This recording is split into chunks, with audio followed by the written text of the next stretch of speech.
গণ অধিকার পরিষদের সাধারণ সম্পাদকের আসন থেকে পদত্যাগ করে বিএনপিতে যোগ দিয়েছেন মোহাম্মদ রাশেদ খান। শনিবার দুপুরে রাজধানীর গুলশানে বিএনপি চেয়ারপারসনের কার্যালয়ে গিয়ে দলের মহাসচিব মির্জা ফখরুল ইসলাম আলমগীর ও স্থায়ী কমিটির সদস্য সালাউদ্দিন আহমেদের হাতে ফুলের তোড়া দিয়ে বিএনপিতে যোগ দেন তিনি।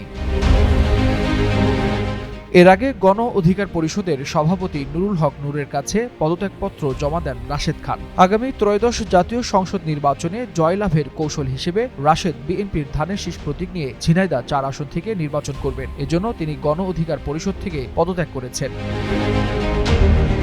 বিএনপি মহাসচিব মির্জা ফখরুল ইসলাম আলমগীর রাশেদ খানের যোগদান অনুষ্ঠানে জানান, গণ অধিকার পরিষদের সাধারণ সম্পাদক মোহাম্মদ রাশেদ খান বাংলাদেশ জাতীয়তাবাদী দলে যোগ দিচ্ছেন। বিএনপি সিদ্ধান্ত নিয়েছে ঝিনাইদহ ৪ আসনে ধানের শীষ প্রতীকে নির্বাচন করার জন্য রাশেদকে মনোনয়ন দেওয়া হয়েছে, আর এটা দলের সিদ্ধান্ত।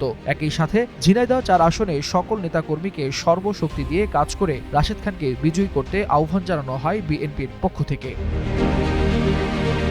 এর আগে শুক্রবার রাতে ফেসবুকে দেয়া এক পোস্টে গণ অধিকার পরিষদের সভাপতি নুরুল হক নূর বলেন, দলীয় কৌশলের অংশ হিসেবে সিদ্ধান্ত হয়েছে রাশেদ খান ঝিনাইদহ ৪ আসনে ধানের শীষ প্রতীক নিয়ে নির্বাচন করবেন, আর নুরুল হক নূর নিজে পটুয়াখালী ৩ আসনে ট্রাক প্রতীক নিয়ে ভোটে অংশ নেবেন।